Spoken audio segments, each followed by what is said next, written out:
Eu queria primeiro comentar como é que você chegou até o caso do Daniel Alves. Boa Até pergunta. ele chegou a você, ou ele chegou a você, né? Vamos lá. O momento que a Grace começa a ser conhecida é a partir do momento que, como especialista em falsa acusação de abuso sexual, eles queriam saber o que é que eu achava sobre o caso. E eu me recuso a falar o que eu acho. Porque o que eu acho não vai mudar vidas.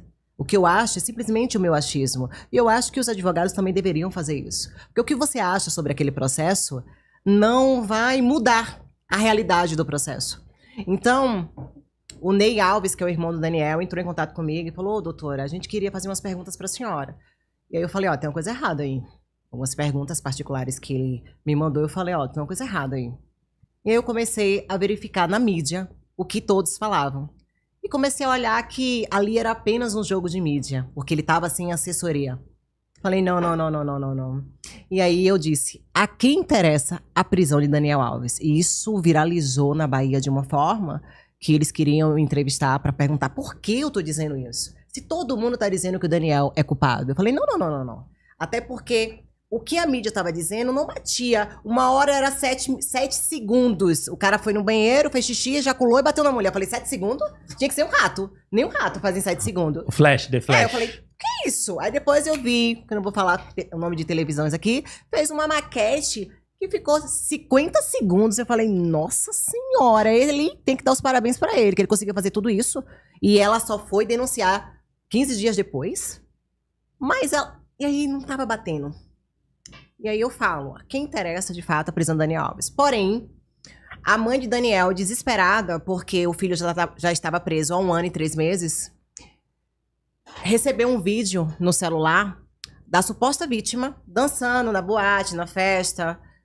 E esse vídeo ela colocou no Instagram dela como socorro, dizendo assim: nossa, ela tá pedindo mais dinheiro ao meu filho e ela tá na balada tentando se tratar, porque assim, eu não vou dizer o nome dela em respeito, mas ela passou 1 ano e 4 meses dentro de casa porque ela tava traumatizada. E não foi isso que foi colocado em todas as mídias, porque ela tava em festa, ela tava em Octofest, ela tava fazendo a vida dela normal. Porém, ela é anônima, né?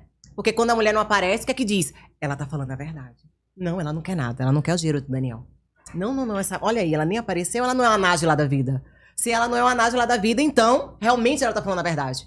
Só que quem tava lá na Europa era incrível. Esse vídeo já era sabido por todo o país. E todo mundo conhecia a mexicana lá. Entendeu? Então é nesse momento que as pautas feministas aqui no Brasil começam a se levantar contra a mãe do Daniel, que ela me liga. Ela fala: minha filha, eu preciso de você. Eu falei: vamos parar isso aqui agora. Agora que a senhora veio falar comigo, agora eu vou parar isso aqui. Porque é uma mãe pedindo socorro. É uma mãe dizendo: soltem o meu filho. É só isso. Mas a sociedade faz o quê? A mãe não entende que ele tem mãe, tem pai. O que os pais deles passaram aqui é desumano. É surreal isso. E é no momento que eu entro, eu digo: opa, vamos parar isso aqui. Ele já tava 1 ano e meio preso? Ele ficou total 1 ano e 4 meses preso. Tá, 1 ano e 4 meses porque era prisão preventiva. Isso. Tá, então durante toda a investigação ele já estava preso. Exato. E você entrou só depois nessa situação. É situação. Eu queria entender uma coisa. Por que... Tudo bem que a vítima foi lá e denunciou. Suposta vítima foi lá e denunciou. E ela não queria ser identificada. Uhum. Mas agora, por que a gente não pode falar quem ela é? Assim, eu, né, Graciele Queiroz, que atuo em falsa acusação de abuso sexual, o rosto dela é público, tá? Porém, em respeito ao Brasil e aos meus clientes, que eu faço isso com todos os meus clientes, eu prefiro não falar o nome dela, em respeito aqui no Brasil. Porque hoje, pra você ter uma perseguição, que eu não tenho medo de perseguição, tá? Eu tô nem aí pra perseguição. Mas pra que eu não tenha uma indisposição com o judiciário, eu prefiro evitar. Porque eu fui a única que estive lá. Eu vi nas redes aí a foto dela, as imagens dela, eu falei: nossa senhora, agora todo mundo quer falar sobre. Mas quando a dona Lúcia pediu socorro lá, eu vi foi um monte de blá blá blá, tá? Falando aí que ia fazer isso porque a mãe dele, que era uma vergonha, e ninguém tava ajudando aquela mãe que estava pedindo socorro. Então, assim, em respeito à própria família do Daniel, que assim é uma família que eu amo demais, tá? A dona Lúcia, eu aprendi a amar aquela mulher de um jeito que era surreal. Quantas vezes em Barcelona ela apertava a minha mão e falava assim: obrigado, doutora. Eu falava: a senhora tem que estar forte, seu filho precisa da senhora. E eu não via ninguém chegar Tipo assim, aqui no Brasil, pra dar um acolhimento, que lá foi totalmente diferente. Júnior, no momento que eu desci do avião, no aeroporto com ela, as pessoas, quando reconheciam, falavam: mama, força, Dani inocente. Mama, isso é uma armadilha. Dentro do judiciário, os policiais abraçavam ela, pegavam... Era um carinho com a gente que você leva um susto na hora. Porque se aqui no Brasil, pra todo mundo, ele é abusador, por que lá fora tá se fazendo isso? E pasme, no dia que o Daniel saiu, teve uma movimentação na porta do presídio. Tinha nada a ver com o Daniel. Até nisso ele tem sorte, né? Porque a movimentação que tava fazendo lá, com faixa, era uma morte que aconteceu em Barcelona, que tinha parado o país. E foi naqueles dias lá, o pessoal tava pedindo justiça. E foi no dia que o Daniel saiu. Até nisso ele tem sorte. E aí o Brasil propagou, né? Uhum. Olha... Só as fake news. Eu falava, eu estava lá, tá? E eu falava, meu Deus do céu, de novo? Então, assim, eu prefiro respeitar esse, sabe? Tem um detalhe que você falou, que você chegou lá em Barcelona e você viu um clima totalmente diferente. Totalmente diferente. Pesquisando sobre o assunto, eu achei uma youtuber e eu comecei a segui-la. E ela começou a fazer vídeos falando no canal dela sobre o caso do Daniel Alves. Uhum. E ela começou a ler o processo e começou a falar sobre o que estava sendo vinculado. E ela começou a apontar, tem coisa errada aqui.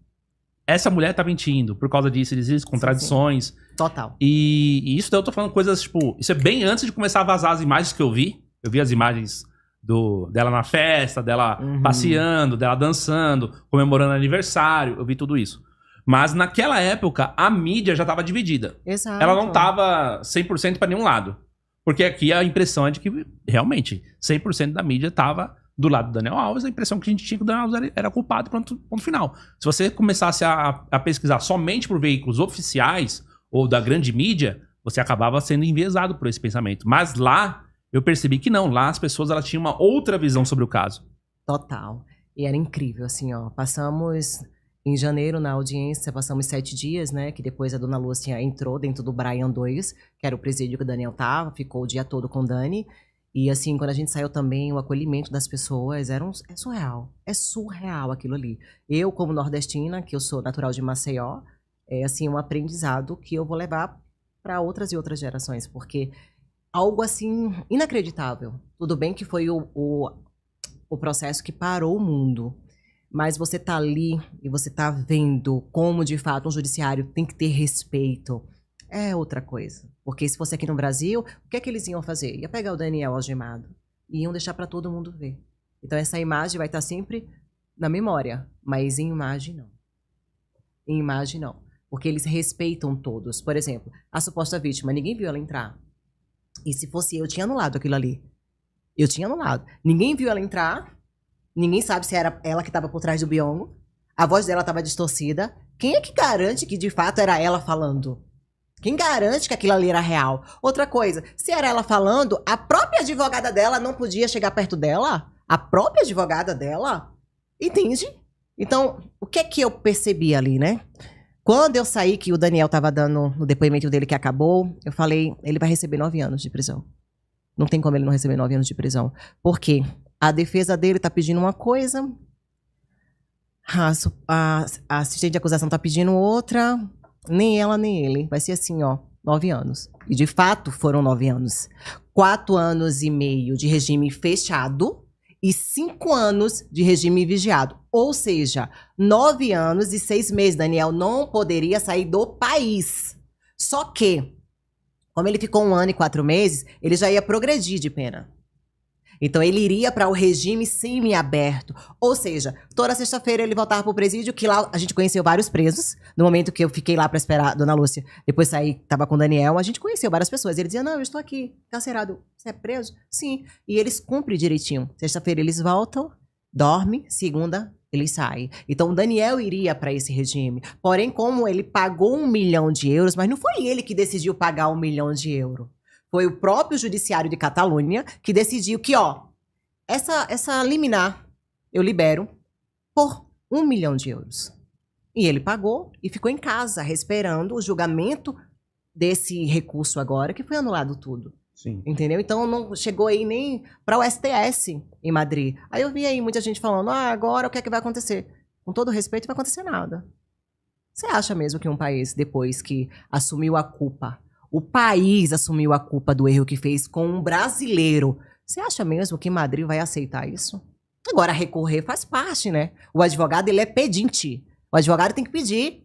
Ainda mais com a repercussão dessa. Você acha que a advogada não vai lá dizer, olha, eu vou atrás do direito da minha cliente porque ela tá muito triste. Realmente, nas baladas, ela deveria estar bastante triste. Vamos falar sobre as contradições da suposta vítima? Né? A sedizente. Isso. Vamos sim. Vamos lá, a fulaninha... Fica à vontade. Eu não falo, mas você pode falar, fica à vontade. Então, eu vi. Ela tava no local com o Daniel Alves. Sim. Como que ela conheceu, como é que ela se aproximou do Daniel Alves? O nome dela vem e vai, né? A suposta vítima estava com duas amigas, a prima e a amiga, no lounge dos mexicanos, tá? Porque nós estamos falando aqui de camarotes, certo? Nesse camarote, o amigo do Daniel chama ela, perguntando, quer vir pra cá? Ela sai do camarote dos mexicanos e vem pro camarote de Dani. Nessa história, ela disse que não conhecia o Daniel, mas, pasmem, tinha uma fila pra tirar foto com o Daniel Alves. Mas ela disse que não conhecia o Daniel Alves. É um pouco duvidoso você ver tanta gente querer tirar foto com uma pessoa e você... Quem é essa pessoa? Só que ela tira foto com o Dani, que ela disse que ele é o ídolo dela. Ela tira foto com ele. Mas ninguém quis falar sobre isso, né? Essa contradição ninguém quis. Só que nesse contexto eles bebem, eles dançam e dançam até demais. Você tem uma ideia? Um garçom diz que chegou e viu que tava uma coisa assim muito caliente entre eles dois, mas não viu nada demais. Porém, ela tava com as mãos nas partes baixas dele. Isso tá num processo. Qualquer ser humanozinho que não sabe espanhol, é só colocar aqui, ó, pra traduzir. Você vai entender o que tem escrito aqui. Então, nesse momento, eu acredito que já tinha passado dos limites, né? E Dani deve ter convidado ela a dizer, vamos aqui no banheiro? E tem um banheiro só pra nós, algo mais, né? E nesse momento, Dani passa na frente dela, vai até o banheiro e depois ela vai atrás dele. Qual é o perigo que você tá tendo aqui? Você tá se colocando no perigo? Você, mulher, tá indo atrás do perigo? Só aqui não era nem pra ele estar preso. Tá entendendo? Você tá se colocando no perigo, você tá com medo dele. Aí ela disse um depoimento dela já em audiência. Ela disse o seguinte, que só foi até o banheiro porque ela tava com muito medo dele seguir ela. O cara é o príncipe de Barcelona, Júnior. Nós estamos falando de um anônimo. O cara é o príncipe de Barcelona. Então, assim, ela dizia que não sabia quem era. Ela passa no banheiro tipo uns 27 minutos. Eles ficam no banheiro, tá? Depois ele sai do banheiro... Ele cumprimenta todo mundo, ela sai, fala com a amiga dela, ela dá sinal pra amiga dela. Que na gravação mostra ela dando sinal pra amiga dela. E começam a conversar. Quando o Daniel sai, que se despede de todo mundo, ela começa a chorar e fala, eu acho que eu fui penetrado por um famoso. Eu acho? Como assim eu acho? Por um famoso? Sim, eu acho. Quando a polícia chega, porque eles começam a fazer o protocolo, né, solo assim. E aí, pra entender o que tava acontecendo. Porque eles têm que abrir o protocolo. Lá realmente existe regra. E nesse contexto ela fala, eu acho que eu fui penetrada por um famoso.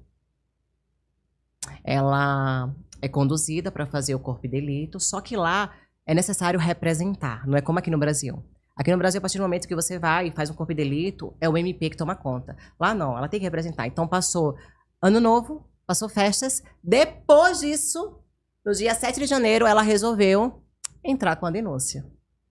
Só que, nesse momento que ela é conduzida até o hospital, é passado um swab na boca dela. E é encontrado o esperma do Daniel. 15 dias depois? Não, no mesmo dia. Ah, no mesmo dia. No mesmo dia que ela disse que tinha sido penetrado por um famoso, ela fez o corpo de delito e é passado um swab na boca dela. Pra entender, tem que fazer tudo, né? E aí, primeira pergunta que a própria assistente de acusação faz pra ela. Você beijou a boca do Daniel? Ela disse, não. Não beijou? Não. Pergunta ela, você teve sexo oral com o Daniel? Não. Aí eu te pergunto, como é que o esperma dele foi parar na boca dela? Mágica. Só pode. E o Daniel cedeu o teste pra fazer sem problema algum. Porque a todo momento ele quis ajudar. Todo momento. Ele nunca quis sair. Porque se fosse pra sair, já tinha saído há muito tempo, né? Então, assim, você vê as contradições.